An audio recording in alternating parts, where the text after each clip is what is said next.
is, we're all sort of accustomed to living in this sort of abnormal times, but it feels like things are slowly getting back to normalcy, right? More vaccines are going in, productions are up and running.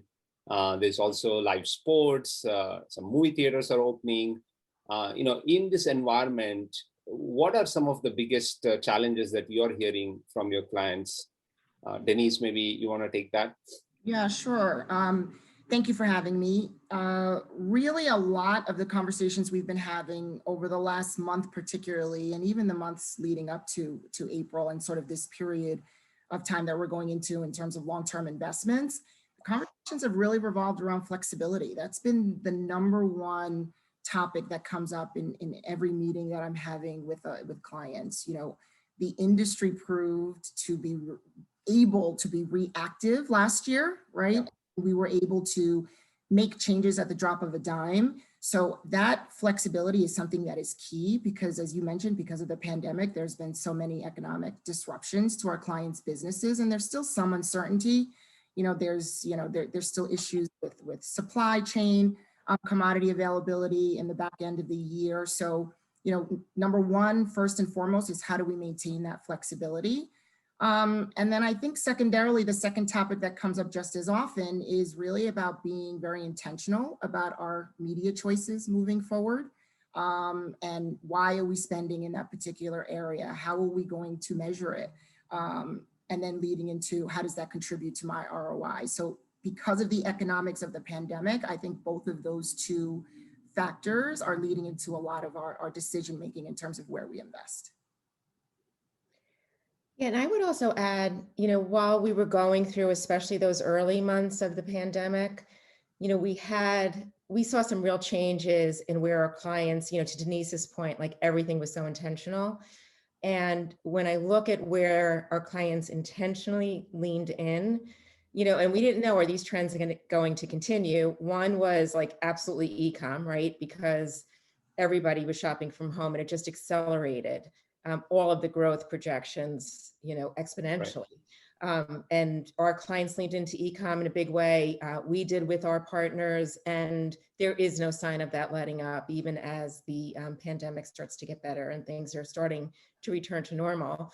I would also say podcasting is another area that was sort of exploding, and it's continuing to grow. It's a small base, but there is a tremendous amount of interest in that category as well, more like passion projects, and streaming video, right? Like streaming video is just, and I'm sure we'll talk about it lots in this panel. Yeah.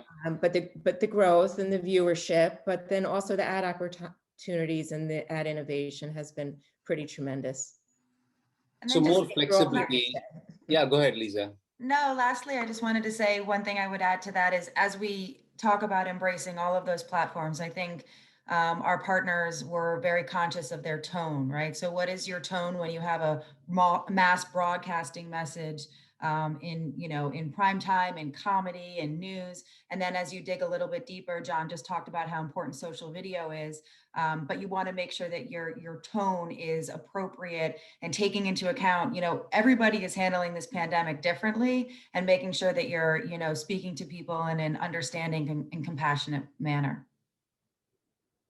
So, the fact that all of us are working from home and having to do this remotely, I'm sure is also, a new challenge, right? And is that something you guys have feel like you've fully kind of overcome, or is that still a work in progress? How do you guys feel when you're, working with all these clients? I mean, I can jump in 100%. I feel as if it's actually brought us a little bit closer, not only to our own people, but as well to our clients. It's a much easier transition for me personally to be able to go from one client to the next and really build a connection. So it's, whereas at the beginning, I think it was a little bit more of how do I interact in this space? I think people have become very comfortable with interacting in this space now, and have really talked about the benefits of it, right? The accessibility and our ability to really communicate with our clients at a moment's notice. So for me, I have found it beneficial. That's why I think some of this will remain as we move forward, because that accessibility to clients across the board is just beneficial because of what's happening in the marketplace, right? There's so much happening on a constant basis. This can't be a conversation that we're having 3, 4, 5 times a year. This is something that we're having out 3, 4, 5 times a month on what's going on with a client's business. Yeah, I personally find it refreshing. I was on a plane pretty much every week, you know, and that ended February 2020. So I've really been given the gift of time. You can manage your calendar a lot better. It's more under your control because you're not, you know, waiting on mass transit or whatever it might be. I also feel like it's leveled the playing field a little bit. We've been able to, you know, for smaller meetings, like Denise said, there's just a greater connection. If you're not in the same city as somebody, oftentimes you would just pick up the phone, but now we have this video conferencing. But also with larger meetings, you don't have restrictions about room space and logistics and travel expenses. So we've really been able to invite a larger group to some of those larger meetings and really help that career path for some of the younger employees within the agency and at our clients. Well, those are all great points. And yeah, sorry, Susan, please go ahead. I was just going to say, I think there's a bunch of us who think that we've actually done our best work in the last year because all the extraneous things went out the window. And it was really about, you know, every day was about what should we be doing in this environment for our clients, for our employees. And, you know, those 3 hours a day where people were commuting, we're working instead, right? So like there's pluses and minuses to everything, maybe a little less steps getting to and from places. But it's just much more efficient this way, I would say. So I would imagine in the future, there'll be a more balanced, you know, whether it's, you know, to Liza's point about like being on a plane all the time, like, do you really need to take, you know, 5 hours in your day to basically fly to a city nearby or not? You know, I think there will be changes that will allow for this efficiency, but I think we're also all welcoming back, you know, just seeing our colleagues and, you know, having real interactions face to face. Yeah, no, I agree with all of those. I mean, I was one of those guys who was on the plane all the time. And yeah, to your point, you know, being able to participate in discussions, no matter where it is, I think is such a welcome thing for most of us without having to actually fly in there. And so that brings me to sort of, we are in the upfront season and, you know, upfronts used to be this big gathering once a year in New York. You know, that's probably not happening. But also the whole, as you guys mentioned, the viewing habits have changed. There's a lot more activity on streaming and others. So, you know, how relevant is upfront, or is there anything changing at all in that process? And Denise, you've been at Mindshare for a very long time. You probably have seen lots of changes. So what's your perspective on that? Yeah, I mean, that's a great question. And our clients also challenge us with that type of question as well. And my response is, as long as the commodity that we're trading for and with is scarce, there's going to be a need for a long-term investment strategy. And I use that term purposefully and intentionally instead of using the word upfront, because I feel as if a year ago versus now, so much has changed that it almost feels like that term is a little bit antiquated.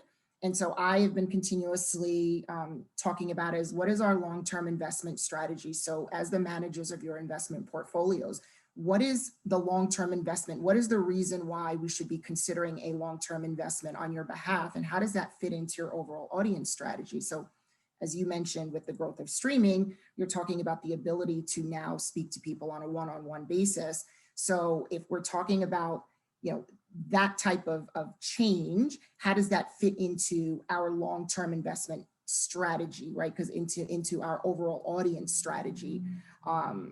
You know, there's been a lot of conversation about, you know, if the long-term investment strategy is about what's scarce, then what gets included in that? So I think that's another conversation we've been having. Having this long-term investment idea is more than what it was in the past, where it was just about buying and trading linear inventory. It's inclusive of so many other pieces now.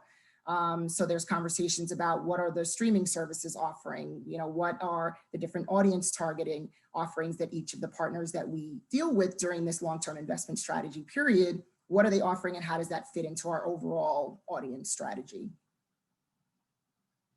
And Susan, on the digital side, is upfront evolving differently, or how is the fact that on the television there may be slightly different ways of buying? How is that impacting on the digital side? So, for really years now, we really go to market as one team, right? So, we work very closely with Denise, with Liza, with the other portal, we call them portal representatives. And that has, at least 3 years been a joint approach, because it's all, it's forms of distribution of premium content. And if anything, I would say that because of the, just tremendous growth of streaming, that there's even more reasons for us to, just strengthen that collaboration and make sure that, when we have things that we want to see change, get better, measurement, et cetera, we're approaching this as one, regardless of the form of distribution.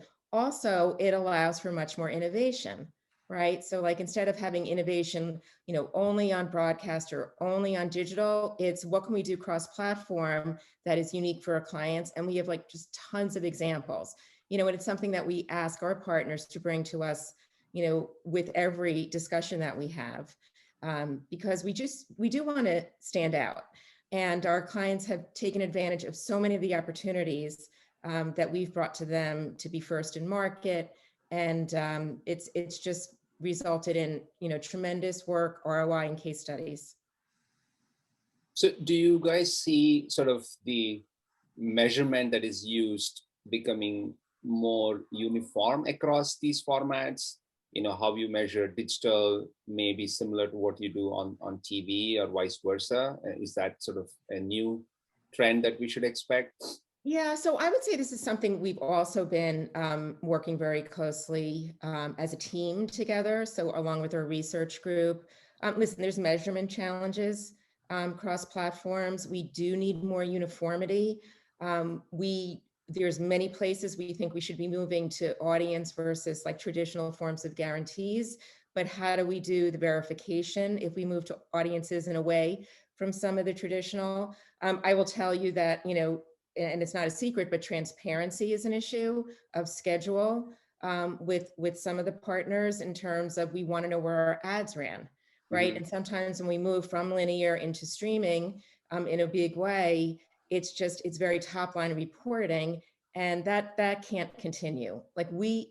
Just like, with digital ad networks or with linear, if we run a do not air list on linear television, and we get spot affidavits, right? So we know where every single spot ran. We need that same level in the streaming digital platforms. And the answer can't be, well, don't worry, we applied your do not air list. And it's but we can't tell, okay, show me where we ran. Oh, we can't do that, but take my word for it. We applied it. That's not going to continue. So those are lots of the types of conversations that we're having. The measurement piece in terms of audience is one piece, but the transparency is also very important. Accountability, yeah. Just building off of what Susan says, in my opinion, measurement serves two purposes, right? So there's the measurement as it relates to currency, and we need to have a uniform currency to negotiate within a marketplace. But then there's measurement that determines our clients' success against their KPIs. So I think as an agency, we're really pushing to sharpen the measurement tools available as we look at everything holistically to really make sure that we're, we're being accountable and making good, responsible investment decisions, and that we're delivering upon those, but also that we're helping our partners and our clients build their businesses and measure their own KPIs. So to me, that's sort of the two kind of roads that we need to push and have been pushing, as Susan said, for years in the measurement space. Yeah, that's exactly the reason why, lots of the conversation revolves how are we chasing the audiences, right? The audience are flowing into these areas, and why there isn't necessarily this huge rush into that area, because there's still significant lacking areas of measurement. And we need to feel comfortable, back to my first point about being intentional about our investments. This is what we think you're going to get, and this is how we think it's going to contribute, to Liza's point, to your KPIs internally. I mean, these numbers still have to be reported to CEOs as to, how everyone marketing dollar is working harder than the one before it. And just because there is an explosion in streaming doesn't mean that we can spend every dollar there either, you know. So I think the idea of measurement and unifying how all the ecosystems are talking to each other becomes more and more critical, particularly as streaming continues to grow.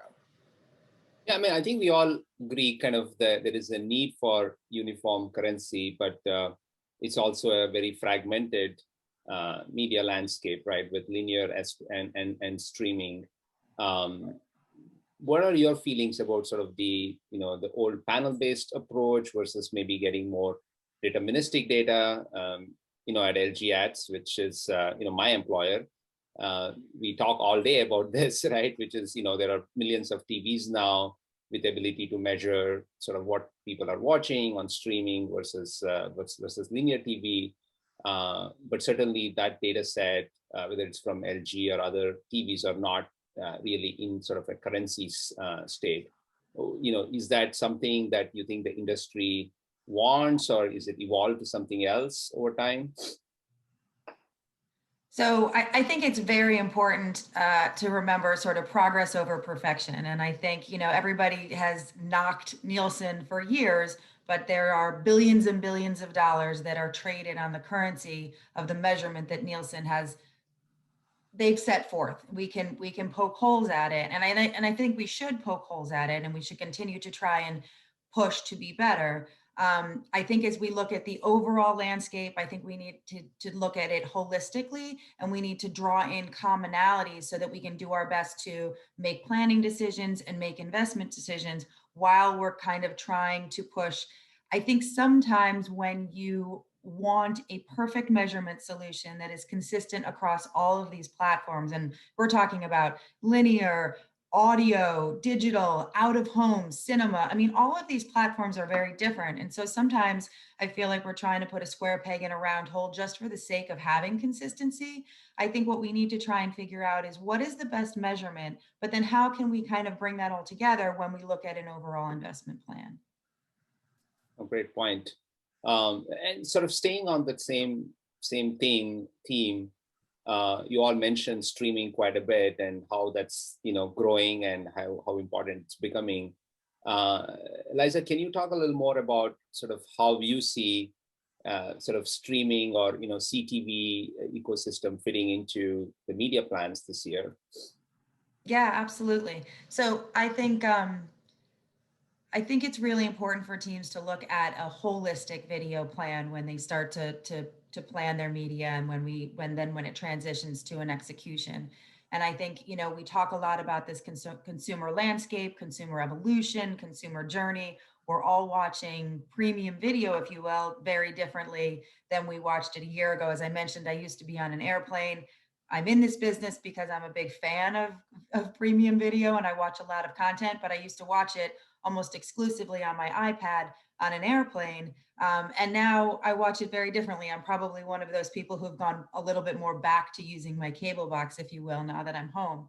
But I think it's important to look at, first of all, who is the audience that you're trying to reach, and where do they sit within that consumer landscape? Obviously, we've talked about how younger demographics are more and more, you know, going into the streaming landscape for the first time ever. For 18 to 34, time spent with streaming has surpassed time spent with linear. And as we don't like to admit, we get older every day. So that 18 to 34-year-old is pretty soon going to be an 18 to 49-year-old, and kind of watch those trends. So when you're specifically talking about your media plan, where does your audience fit within that consumer journey, and figure out, you know, what is the right portion of your media plan to reach consumers as they're engaging with premium video across the different platforms.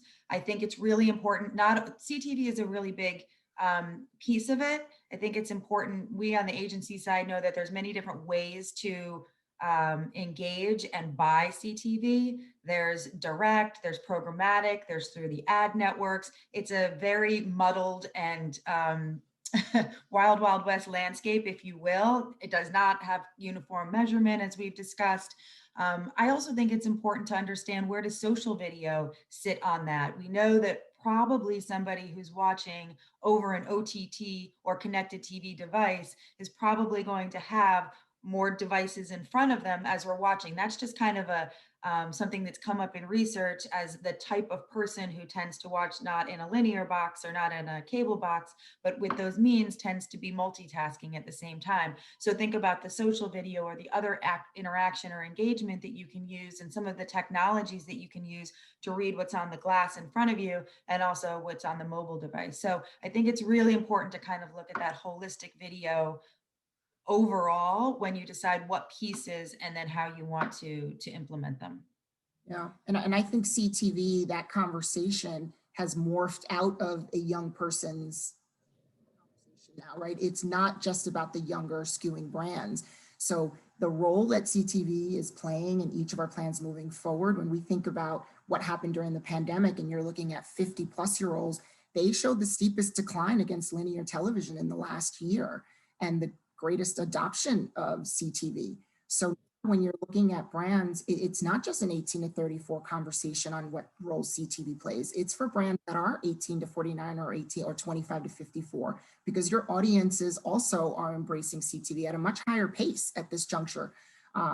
So I think the conversation around CTV, where it usually was more towards the younger skewing side of the demographics, now it's encompassing across the board. And what role, again, does it play in your overall audience strategy? Yeah, I agree. I think with, on the LG ad side, we see all of these trends, right? We've seen over the last 18 months, a huge acceleration of adoption across all generations, across sort of all types as well. It's not just for watching movies. People are now discovering, sports and other content on streaming. So I think consumers are no longer, deciding sort of where they're watching. They just want to watch content, and they want to watch it now. So if it's on live TV, great. If it's not on live TV or linear TV, let's find a way to watch that on streaming. And which means all of these, smart TVs have to get smarter in terms of how to make that content visible and available, discoverable more easily, right? And I think that's certainly the focus for how we are thinking of innovation, going forward. Yeah, absolutely. And that leads right back to what we said about flexibility. If the world you're describing is an on-demand world, I get the content when I want it and how I want it. So our media, as we progress moving forward, needs to be flexible and responsive to where consumers are consuming a piece of content, where they're utilizing it. And it goes back to that. So to me, the partners that are going to benefit most in the future moving forward are the ones that are the most flexible with us, that are most adaptable to what consumers are doing out there in the marketplace. Great. Susan, how are your clients thinking about multicultural media in today's environment? Yeah, so we've had a multicultural specialist group at GroupM, and then also embedded into each of the agencies for, I don't know, like over 5 years, right? Like this has been something that's very important to us. I will say in the last year, especially with the the marches and what happened last summer with George Floyd, there was definitely a resurgence from the industry, from our clients, from our employees. Like, what are we doing to embrace more combination of multicultural and also news? Because we understand how important it is that diverse voices are heard, they're supported.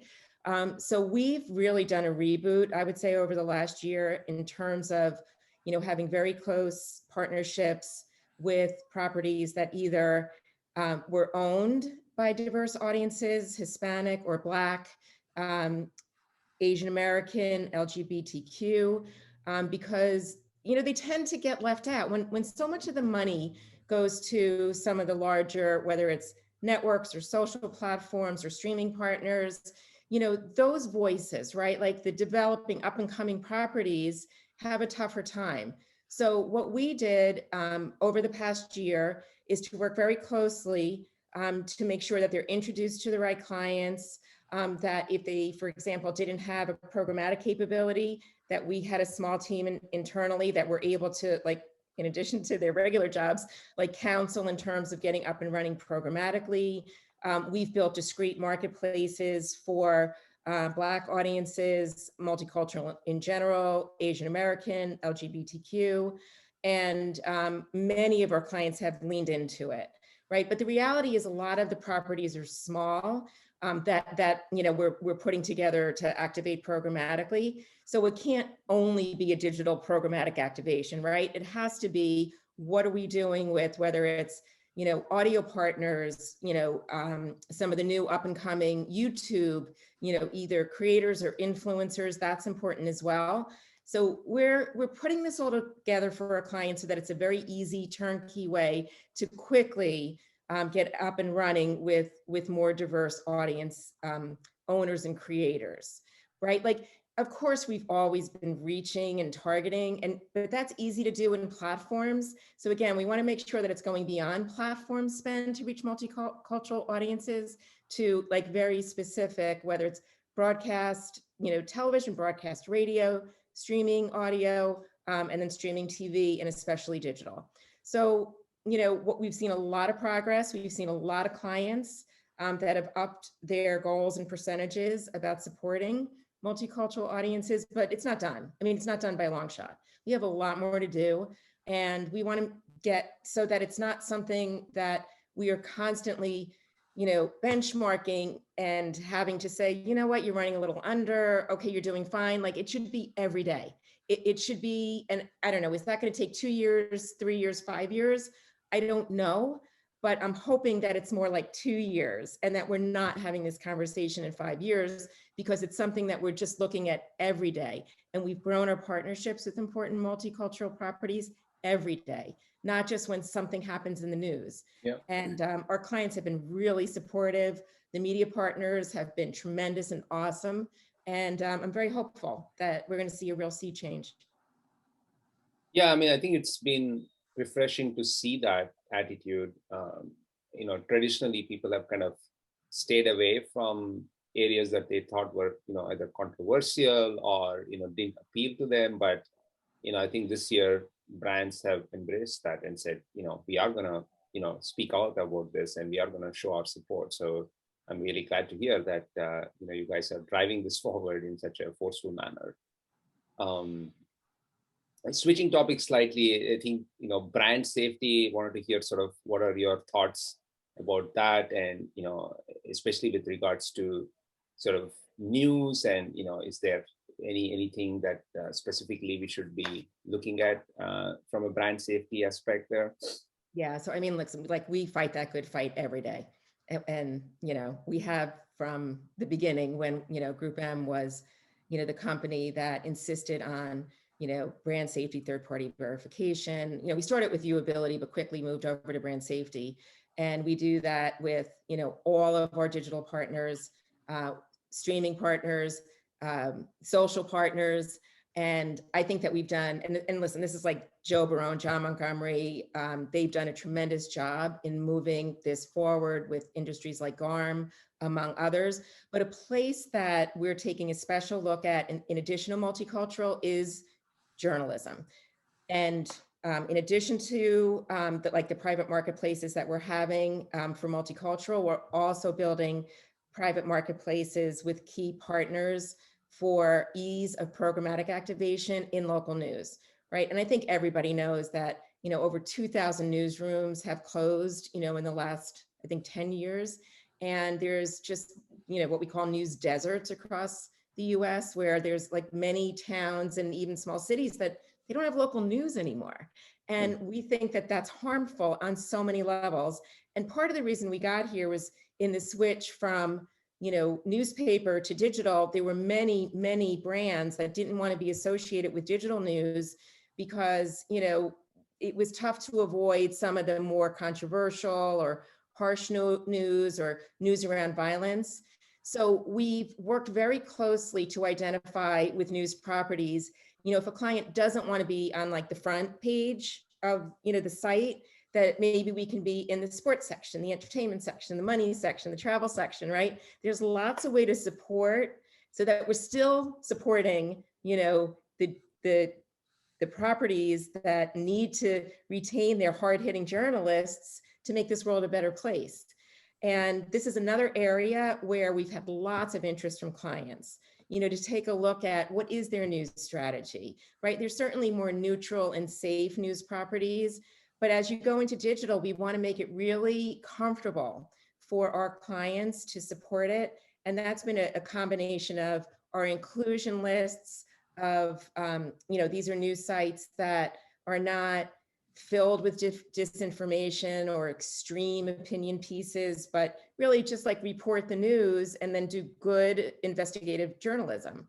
Our job is not to be censors, but there are certain standards that we want to support that are the standards of most journalism society organizations, right? So, do you monitor comments?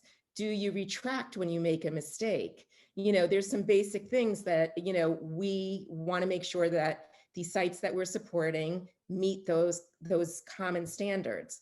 And again, a place where we've seen a lot of buy-in from clients, but I hope in a year that we're not having this conversation all the time. And it's, of course, we should be supporting responsible news journalism, of course, and that it's part of our day-to-day versus special conversations.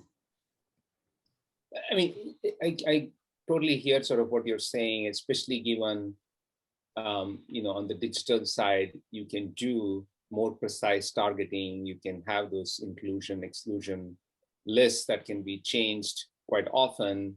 Are there issues on the television side, like on the linear TV side? Like how do you decide, whether the client wants to work with a particular network or not as views change, right? And is that something that you're constantly kind of evolving as well?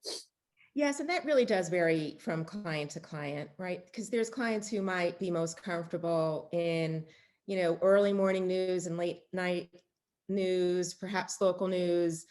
Some are very comfortable being in the cable news environment, but have very particular choices of what they do or don't want to support. So we do take their leads, but we do also advise in terms of like back to the, ethics of journalism, who does things like print retractions or broadcast retractions, when they're wrong, is there basic fact checking, right? So again, it's like, it's up to the clients to decide, what they're comfortable and not comfortable supporting.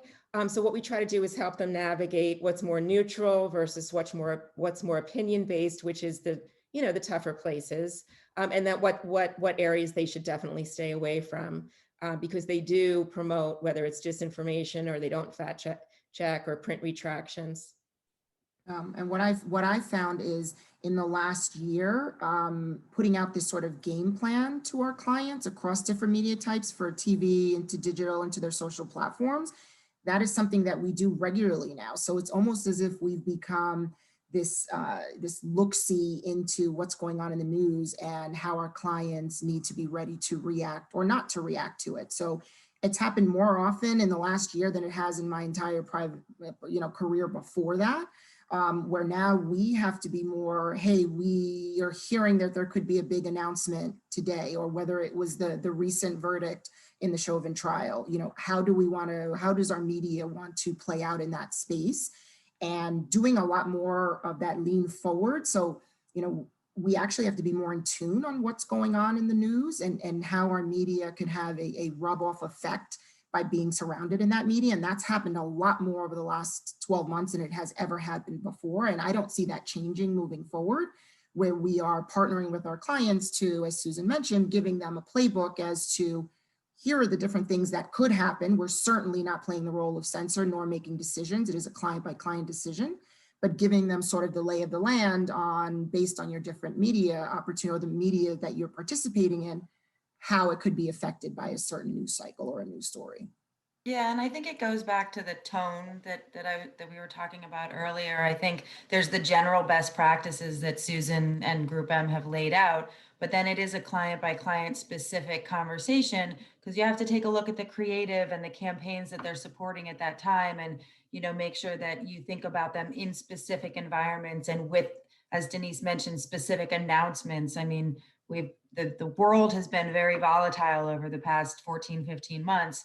And so just making sure that, your messaging is If it runs right after, a big announcement, how does that message look and feel as opposed to in a different environment?